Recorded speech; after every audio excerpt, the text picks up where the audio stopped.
محمد وعلى آل سيدنا محمد وبارک وسلم علیہ. سمیع اللہ بس پھر ادھر ہی آ جاؤ، ادھر نجیب کے ساتھ آ جاؤ.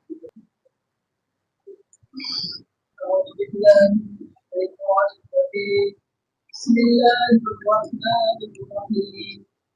بدیع السماوات والارض وإذا قضى أمرا فإنما يقول له. چلے دیکھ، اعوذ باللہ من الشیطان الرجیم، بسم اللہ الرحمن الرحیم. یہود اور نصارہ کا ذکر چل رہا تھا، پھر ضمن میں عیسائیوں کی ایک برائی اور خرابی بیان کی کہ وہ لوگوں کو اللہ کی مسجدوں سے روکتے تھے، اور یہ ایسے انداز سے بیان کی کہ یہ پھٹ آ رہی تھی یہودیوں کے عیسائیوں کے اوپر بھی اور مشرکین مکہ کے اوپر بھی. یہ کام عیسائیوں نے بھی کیا اور کس نے؟ مشرکین نے بھی کیا. پھر اس کے بعد اللہ تعالیٰ نے فرمایا کہ دیکھو یہ جگہ جو ہوتی ہے یہ تو اللہ تعالیٰ کا حکم ہوتا ہے کہ اس طرح منہ کر لو، یہاں نماز پڑھ لو، باقی اللہ تعالیٰ کے لیے تو مشرق مغرب سب کیا ہے؟ برابر. ٹھیک ہے نا؟ تو تم یہ سمجھتے ہو کہ ہم لوگ اس جگہ سے روک دیں گے، بیت المقدس سے روک دیں گے لوگوں کو تو اللہ کی عبادت نہیں ہوگی. یہ آپ لوگوں کی غلط فہمی. اب دوسری خرابی عیسائیوں کی، اور وہ بھی اس انداز سے بیان کی جا رہی ہے کہ عیسائیوں کی خرابی صراحتاً ہے، اور اس کے ساتھ ساتھ مشرکین اور یہودیوں کی بھی خرابی. وہ کون سی ہے؟ کہ انہوں نے عیسائیوں نے عیسیٰ علیہ السلام کو اللہ کا بیٹا بنا دیا. وقالوا اتخذ اللہ ولد. صحیح نا؟ یہاں پر مفعول کو حذف کر دیا، دوسرے مفعول کہ اللہ نے بیٹا بنا لیا. کس کو؟ دوسرے مفعول کو حذف کر دیا تاکہ یہ سب کے اوپر فٹ آ جائے. یہ آیت سب پر فٹ آ جائے، یہودیوں کے اوپر بھی، اس لیے کہ یہودی کیا کہتے تھے؟ وقالت الیہود عزیر ابن اللہ، وقالت المسیح، وقالت النصارى المسیح ابن. ٹھیک ہے نا؟ یہودی عزیر علیہ السلام کو اور نصارہ جو ہے حضرت عیسیٰ علیہ السلام کو. سورہ توبہ میں، برات میں. اسی طرح مشرکین مکہ یہ اللہ تبارک و تعالیٰ کے لیے بیٹیاں ثابت کرتے تھے. قرآن مجید میں سورہ صافات کے آخر میں اور سورہ اسراء وغیرہ میں لکم البنات ولہم البنون. ٹھیک ہے نا؟ سورہ نحل کے اندر مشرکین کا رد. تو مفعول کو حذف اس لیے کیا تاکہ سب کے اوپر فٹ آ جائے. صحیح نا؟ اور لفظ بھی کون سا لایا؟ ولد. کون سا؟ ابن نہیں لایا. لفظ کون سا؟ ولد لایا. اس لیے کہ ولد کے اطلاق جیسے بیٹے پر ہوتا ہے ویسے بیٹی پر بھی ہوتا ہے. یوصیکم اللہ فی اولادکم للذکر مثل حظ الانثیین. اس آیت کے اندر لفظ ولد آتا ہے اور اس سے مراد لڑکا اور لڑکی دونوں مراد. ولد کے اطلاق بیٹے پر بھی ہوتا ہے. اور تو فرشتوں کو مشرکین نے اللہ کی بیٹیاں بنا لیا. صحیح نا؟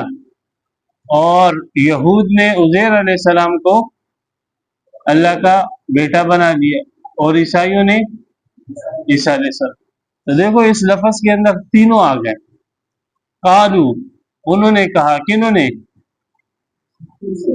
اگر آپ یہاں پر مشرکین مکہ مراد لوگے تو یوں کہو گے قالو اتخذ اللہ ولدا الملائکہ.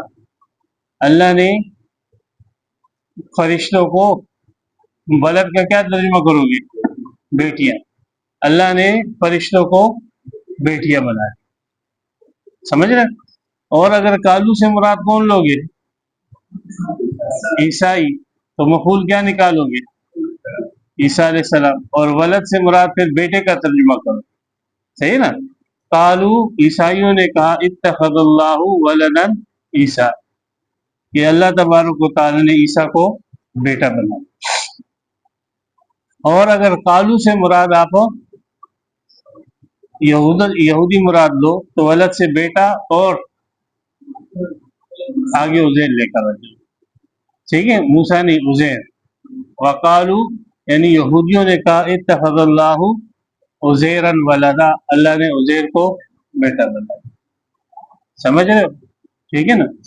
تو دیکھو آیت کو ایسے انداز سے لایا، قالوا اتخذ اللہ، مفعول کو حذف کر دیا تاکہ تینوں فریق کے اوپر یہ چسپاں ہو سکے. ولد لے کر آیا ابن کی جگہ، بنت کی جگہ، تاکہ تینوں فریق کے اوپر چسپاں ہو سکے. ٹھیک ہے، یہ اس کی جامعیت ہے. تو اللہ تبارک و تعالیٰ کو یہ بات سب سے بری لگتی ہے. سورہ مریم میں اللہ فرماتے تکاد السماوات یتفطرن منہ وتنشق الارض وتخر الجبال حتى ان دعوا للرحمن ولدا. یہ اتنا سخت جملہ ہے کہ اس کی وجہ سے آسمان پھٹ جائے، زمین شق ہو جائے، پہاڑ جو ہے ریزہ ریزہ ہو جائے. یہ ایٹم بم، نائٹروجن بم سے بھی سخت جملہ ہے جو یہ لوگ اپنے منہ سے نکالتے ہیں. کیوں سخت جملہ ہے؟ اس لیے کہ یہ شرک فی الذات ہے. کیا کہتے ہیں اس کو؟ شرک فی الذات. اور حدیث بخاری شریف کی کہ آپ علیہ الصلوۃ والسلام نے فرمایا کہ اللہ فرماتے ہیں کہ یہ مجھے گالی دینا ہے. جو شخص میرے لیے اولاد ثابت کرتا ہے وہ مجھے کیا دیتا ہے؟ شتمنی ابن آدم، ابن آدم مجھے گالی دیتا ہے. تو کیسے گالی دیتا ہے؟ فإنه يقول أنه له ولد، وہ یہ کہتا ہے کہ اللہ کی اولاد. سمجھ رہے ہیں؟ تو یہ اتنا سخت جملہ ہے. تو یہ شرک فی الذات مشرکین مکہ بھی کر رہے ہیں، یہودی بھی کر رہے ہیں، اور ہاں ٹھیک ہے نا، یہ لوگ کر رہے ہیں. تو یہاں پر بظاہر جو ہے عیسائی اس کے مخاطب ہے، لیکن ضمن کے اندر دونوں داخل. سبحانہ، اس کے اندر اس کا جواب دے دیا کہ اللہ تبارک و تعالی اولاد سے پاک، ولد سے پاک. کیوں؟ سبحان مانی پاک ہونا، نقائص سے پاک ہونا. اب یہ جو بیٹا ہوگا یہ خدا کی جنس میں سے ہوگا یا خدا کی جنس میں سے نہیں ہوگا. ٹھیک ہے، اگر آپ یہ کہو کہ خدا کی جنس میں سے نہیں ہے تو خلاف جنس اولاد کا ہونا یہ عیب ہے. یہ کیا ہے؟ عیب. کوئی خاتون ہے، اس کے ہاں بکری پیدا ہو جائے، کیا پیدا ہو جائے؟ فخر کی بات ہے، عیب کی بات ہے. سب چھپائے گے بھائی یہ کیا ہو گیا بھائی. صحیح نا؟ انسان سے تو انسان آنا چاہیے، بکری سے بکری آنا چاہیے. صحیح، اگر بکری سے جو ہے کتا نکل آئے تو یہ بکری کے لیے کیا ہوگا؟ عیب. تو یہ جو ولد ہے یہ خدا کی جنس میں سے ہوگا یا غیر جنس میں سے؟ اگر غیر جنس میں سے تو عیب ہے. سبحانہ، اللہ تعالیٰ کس سے پاک؟ عیب سے پاک. اور اگر یہ جنس میں سے ہے تو پھر لازم آئے گی ترکیب، تجزی، تقسیم. صحیح نا؟ اور ترکیب، تجزی، تقسیم جو یہ حدوث کو مستلزم ہے، اور اللہ تبارک و تعالی حادث ہونے سے پاک. صحیح نا؟ ترکیب، تجزی یہ مستلزم ہے اس بات کو کہ جو چیز مرکب ہوتی ہے وہ حادث ہوتی ہے. جو چیز مرکب ہوتی ہے وہ اپنے اجزاء کی محتاج ہوتی ہے، وہ اپنے اجزاء کی محتاج. ٹھیک ہے نا؟ جیسے یہ عمارت جو ہے یہ مرکب ہے، اب یہ اپنے قیام کے اندر اپنے اجزاء کی محتاج ہے. ٹھیک ہے؟ اللہ تبارک و تعالی محتاج ہونے سے پاک. صحیح نا؟ تو خلاف جنس اولاد ہو یہ عیب ہے، اللہ عیب سے پاک. جنس میں سے ہو تو ترکیب لازم آئے گی، ترکیب مستلزم ہے حدوث کو، اللہ تعالی حدوث سے پاک. ترکیب مستلزم ہے کیا نام ہے، اس بات کو کہ یہ اس کا محتاج ہو، اور اللہ تعالیٰ احتیاط سے پاک، حدود سے بھی پاک ہے، سبحانہ احتیاط سے بھی پاک. اسی طرح ایک انسان جو ہے اولاد رکھتا ہے، چاہتا ہے اولاد ہو.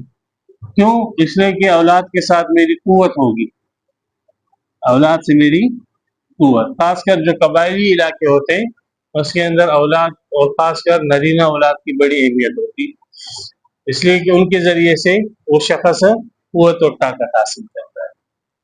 صحیح نا؟